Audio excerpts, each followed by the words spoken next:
he had recorded this album, and he just felt like it was the highest level of music that he had ever achieved.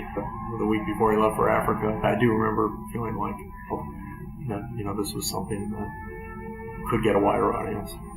When he left for Africa, he basically told me that he had this calling. He was on his trip to Uganda and Kenya and Tanzania and Zanzibar. But by the time I met him in Zanzibar, he just looked under the weather. In the end, we never had any traveling together. I just kind of took him to the airport and sent him home. After I came back, Terry called me and said that Thomas had leukemia and was in the hospital. It was a year, pretty much a year, and it was such tough going.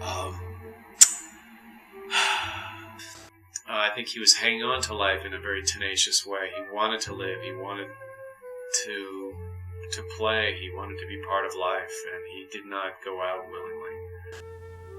There was a concert event for him in Manchester, Connecticut, where he was from, honoring him. All these musicians had come up from New York and were doing this benefit concert. I mean,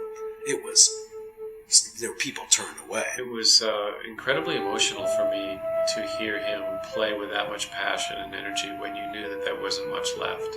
It was his last energies, and he poured his last energies into that. And he was in a coma later that day, I think, or the next day.